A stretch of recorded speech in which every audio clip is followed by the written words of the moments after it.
king of all mediums, and I'd like to welcome you to podcast number 37. And wasn't it a beautiful day today? A little chilly in New York, and the New York Yankees lost their opener to the Toronto Blue Jays 3-2. I'm gonna get cable, huh? I could get it over. Well, I shouldn't say how. I gotta get Reddit again. This kid showed me how to get the games. I'm gonna get some Fox games, but Amazon Prime's gonna have games. So I have to, make notes on my calendar because I do get Amazon Prime. I bought it because I do take getting some early delivery notices. April, Monday, I'm getting the Pete Townsend and Ronnie Lane album, which is supposed to be very good. I did one track I love on it. Okay, so today there'll be 4 new finds. We're going to discuss my favorite 5 YouTube channels for music. There's also 5 I like. There's others I like for other things. I don't want to get political here, I try to avoid politics, really. Sometimes there's we'll talk about them later. Let's start with the finds today, okay? So the first find is this guy, Robbie Robertson, formerly of the band, with his 1986 release, and I think the name of the album is also called Robbie Robertson, okay?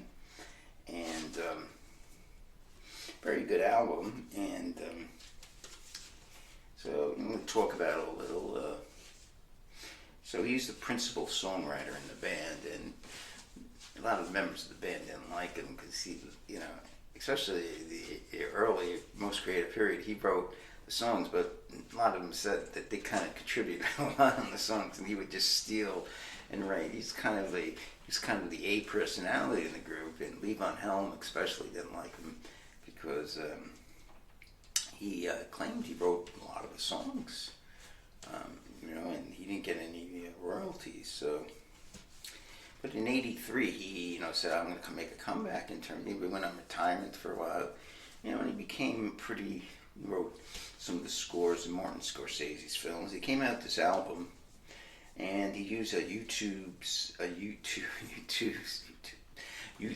producer Daniel Lanois, a fellow Canadian.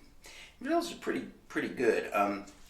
My favorite song on the album is "Fallen Angel," the first song, which is about the Richard Manuel, the very talented but troubled pianist, drummer. You could also say very talented vocal. But had a very bad problem, with substances. Who eventually killed himself in a Florida motel. He was not too old, actually. So that's what that song was about. "Fallen Angel." Showdown at Big Sky. A lot of this album talks about Mr. Robertson's. He's half a Native American or Indian or indigenous person or whatever they call it these days. His father was Jewish, interestingly enough. But he was killed in an auto accident. His mother remarried a fellow named Robertson, not a Jewish name. "Broken Arrow," another song, good song. Yeah, those first 3 songs are very good. Though "Fallen Angel" is my favorite. "Sweet Fire of Love" sounds too much like U2. And by the way, like a whole bunch of all-stars. Production's really good. Kind of went away from the band type of stuff. It's too U2-y and Peter Gabriel-ish, and I don't really. That's what I didn't like about it. But some of the songs are really good. Highly regarded by critics. "American Relay" is another great song, which begins side 2. "American Relay" is about the, you can have these young stars like James Dean. The first part begins, and the second part is about Elvis, and the third part is about Marilyn Monroe. Good, very good song. Somewhere Down the Crazy River. A lot of it's spoken. and that was a very popular song. And by the way, Broken Arrow was covered by Rod Stewart. Hell's Half Acre. Sonny Got Caught in the Moonlight. I like the chorus. What was the chorus again? The verse ain't too good, but struck by lightning, the fire's dying. Yeah. So, I mean, I didn't regard it, in testimony, I give it 4 stars. 4 stars. I don't give it a 5-star. It's a very good album, If you're not getting streaming, I would definitely pick this up. Robbie Robertson's first, and he had another. I never heard his other one. I would like to hear that. Okay, now, so for some reason, I don't know what it was. I don't know how this came about. So I was looking around on eBay and didn't go broke because of this. And somehow this came Strawberry Alarm Clock's first album, Incense and Peppermint. Okay. And I don't know why he bought this, but it turned out to be a really, really good, especially side 1. I mean, I think though everything was, the order in cassettes many times has to be changed because of the, you have to match this timing of the sides. You don't have to do that in records. You have to do that in reel-to-reels. 8-track has that kind of problem too. So this is a really, really, I mean, they were really good. I mean, they were better than Pink Floyd. And it's a future podcast.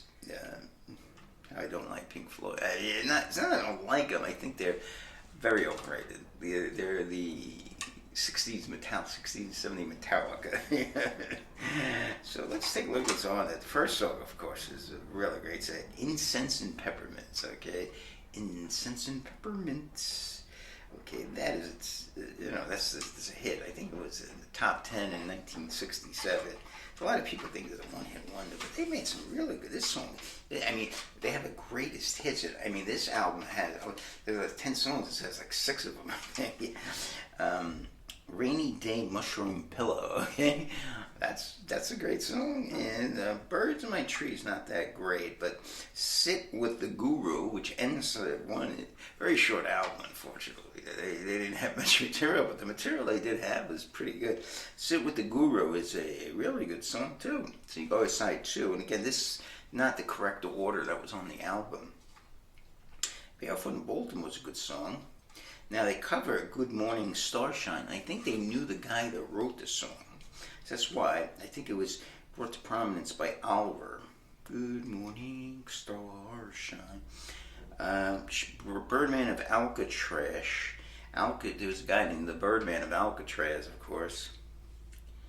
And Strawberries Being Loved is a very good song too. So, and that concludes a very short album. I mean, there's not really, I mean, if you see a cassette, that's, if you look at the amount of tape, that's not a lot, That's a very, very good, I mean, you don't get a lot, but, when you do get it, 4 stars I give this, great psychedelic, very promising. And by the way, one of the members, Ed King, went on to play for Lynyrd Skynyrd. Okay, this I gotta get out. No, I'm so lazy. I have extra cases. I actually have 10 cases. And I got this. I get these. You have this Goodwill, and they sell. It says even Goodwill $2.99. So if I maybe I have a Goodwill here. Maybe I'll go one day and see if I can pick up some stuff. Okay, so this guy, his first solo album is coming. But the first one came first. It just seems I can't get everything, So I ordered 4. I think I have. Oh, by the way, so I have 4. I have 3 of them. And album number 4, I have 2 of them. Such a moron. So this is the second album, and everybody knows this is nowhere, which is true. It's nowhere. Neil Young's second album. I don't have his first yet. It's always someone who fucks up, my eBay, like, hasn't sent it out yet, You've got a tracking. This is what I get all the time. Got a tracking number. What does that mean? Somehow, a lot of these people are high. Like, when they always think they getting albums. They smell funny, like they smell like pot or cigarettes or something. But eventually they air out. So I don't know.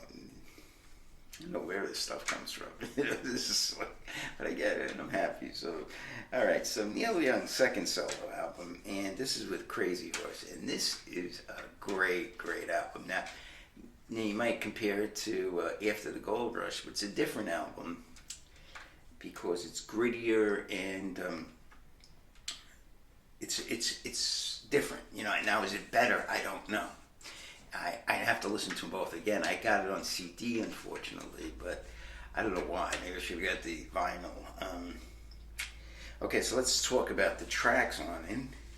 And you see, he's takes a picture with his dog, and the picture is weird. It's like blurry, kind of. I don't know. All right, the first track, of course, is the great Cinnamon Girl, clocking in only 2:58, and of course, is the triad of 3 great songs he wrote. The 103 Fever when he had the flu. He wrote 3 great songs like this. I don't know. I wish I had a cinnamon girl. A lot of people speculate, well, what was a cinnamon girl? Was it a girl? Was it, a lot of people speculate it was heroin, like brown heroin. It's always been everybody knows this is nowhere. La, la, la, la. Now, that's a good song. It's probably not the best song on the album. It's the title track, though, which is kind of odd. About not liking L.A. and just wanting to get the hell out. Now, track 3 I never heard before, Round and Round. It won't be long, round and round. I really love this song. This probably is one of my favorite tracks. Kind of long at 5:50. And I heard it. And I said, wow, that's a really good song. I never heard that song before. Round and round we go. Now, track 4, it's only 7 tracks on the whole album because 2 of them were monster long. Of course, the Down by the River, I Shot My Baby. Great, great song. Down by the River is the second of the 3 Fever songs. A great, great song. Just a jam. It's just, and live, I think he plays a 15-minute version of it. You really could, great song if you're like a garage band. You could just jam to it. It's just.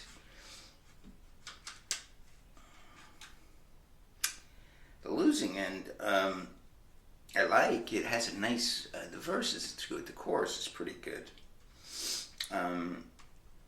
Running Dry is good. It's a good song. It's nothing, maybe the weakest track on the album, but it's not bad. And it has a nice violin to it. And finally, of course, we end with the 10.5 minute Cowgirl in the Sand, the beginning, the very, light beginning, and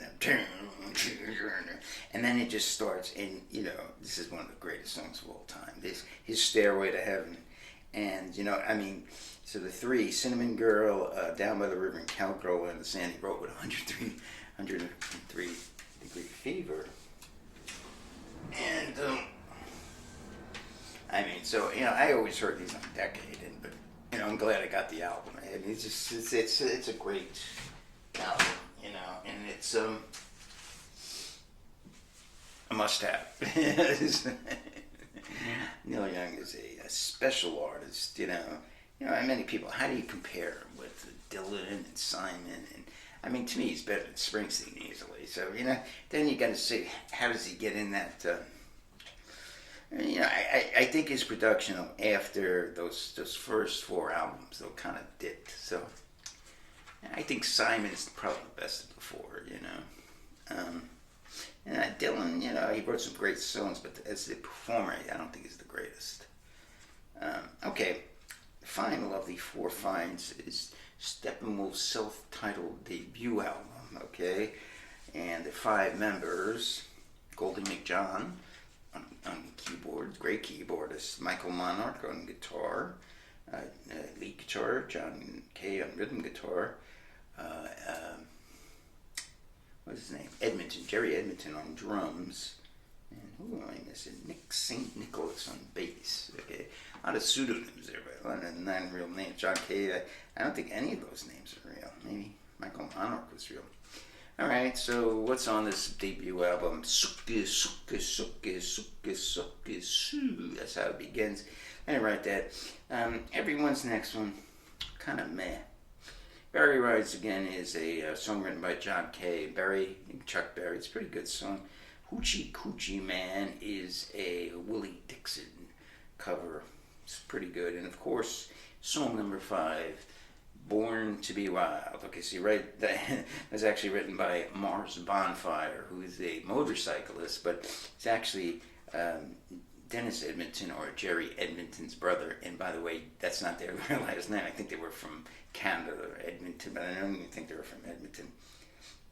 Your Wolf's Line is not a good song. It's really bad. It's, in fact, it was so bad I went to the next song. And next song is it's a good song. It's Desperation. It's actually even released as a single. Number 8, The Pusher. Okay, it's Hoyt Axton song. It's, of course, a famous song, great song. Not a deep cut. The Girl I Know is okay. Take What You Needed. The Ostrich. Okay, that's not a great musical piece, but the lyrics are pretty good. You know, the lyrics are pretty good. And, again, John Kay wrote some pretty good lyrics, and that song has some good lyrics. The music is, the tune, if we had a little better tune, it might have been a famous song, but it's a pretty good song. Probably give it 3.5 stars. Okay. Alright, so that takes care of the fine section of the thing. So let's go right to the 5 favorite YouTube sites. And these are great sites, I find, because you can learn a lot, right? Both very well done, like my podcast, right? Eventually I'll, when I retire, maybe I'll buy some nice overhead mics and figure out how to get better cameras and everything, lose this fat stomach and everything. But number 1 is the Professor of Rock. Okay, so he gives you a lot of rock trivia. He does real interviews with real artists. In fact, he had an interview with the Fifth Dimension, Billy Davis Jr. and Marilyn McCoo, and he's very good too. He did a very good thing on the Creedence Clearwater Revival. He had the only group to have the most number 2s, which are 5, and actually it's a nice, very nicely edited, showed all the number 2s, and number 2s are incredible because the flip sides. And in fact, one thing I learned, Traveling Band was the number 2, and the flip side was Who Will Stop the Rain, with a situation where the flip side, the B side, was better than the A side. Traveling Band is a pretty good song, but Who Will Stop the Rain was a great song ever written. Okay, so that's a Professor of Rock, right? So a guy knows a lot of stuff. I mean, a little younger than me, so I don't know what I was doing. Like, he must be in his early 50s, and I'm like 56 now, so he really knows his stuff. I was busy studying math and science, so I didn't learn. I probably know a few. Probably know Grand Funk better. With other group that I really follow, the Beatles. But he probably knows Beatles more than me. I don't know. We'll see. Okay, number 2 is Sea of Tranquility. That's a New York-based guy, Pete Pardo. He brings his friends on. He has a stunning knowledge of, especially if you like heavy metal. He knows. He loves Deep Purple. I feel you like Deep Purple. He knows it. But he has. His thing is he likes compact discs. I never seen this guy with a piece of vinyl. So, but he loves Grand Funk though, which is good. He rates different albums like he ranked Grand Funk's top 10 albums from all their releases. They must have had like 15 albums, and then he goes through every, like Pink Floyd even, which I do a rant. He does rants on certain things. He's very good. He keeps topical. He brings his friends on. He has Hudson Valley Squares. He has like 9 squares. It's like a really hot girl too. It's like, and I watch her. It's like, oh my God, she's beautiful. I'm sure everyone noticed that. So just worth Pete Pardo. It's just worth that to any So he has a bunch of, like, he has like every Deep Purple CD. So he'll show you, like, he ranks each Deep Purple CD. He's like into Queen, like all these bands, like, what was that, Gentle Giant. He'll have like every Gentle Giant CD, and he'll know, the best Gentle Giant. So he knows everything, this guy. And he's like a year younger than me too, I don't know. So it's okay. Okay, young guy is number 3. Noble Records. He's a young guy, but this guy knows his vinyl. Whew. He knows so much vinyl.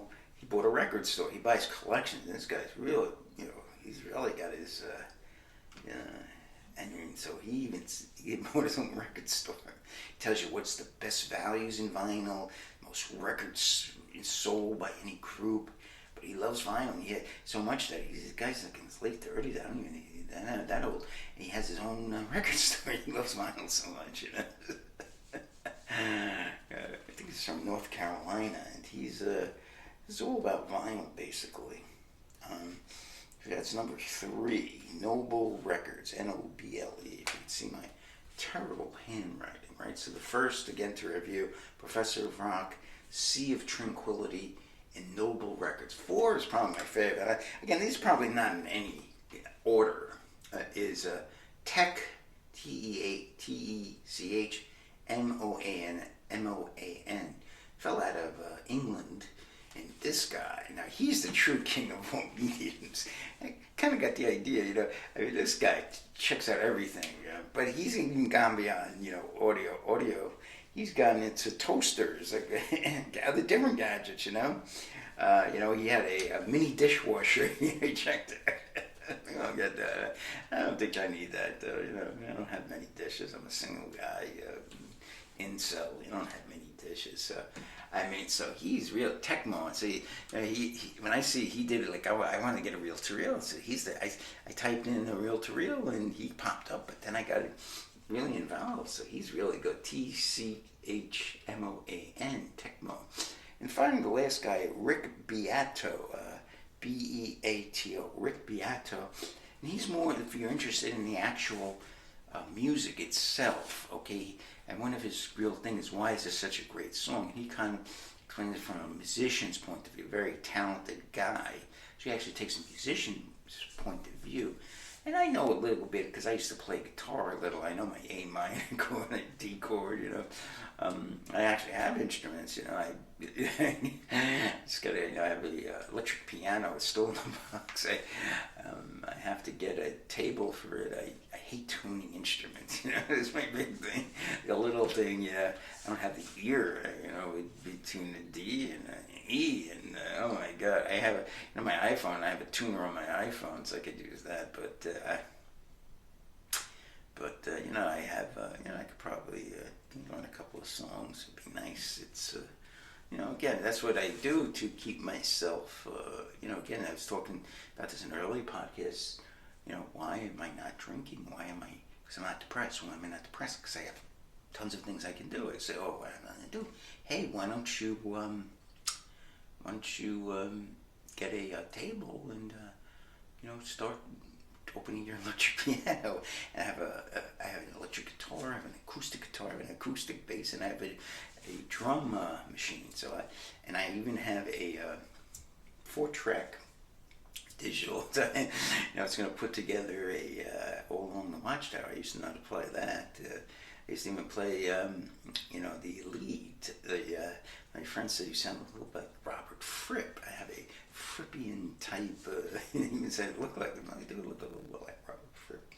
So, okay, so that takes care of podcast 37, I do believe. And thank you. And again, it was a beautiful day, April 1st, 2021. And please, again, like the podcast, or don't like the podcast. I've only had one like it and non-like it. It was unlike it. Who's the guy? I forget his name. Yeah, the guy from, he got upset with me for something. It didn't happen.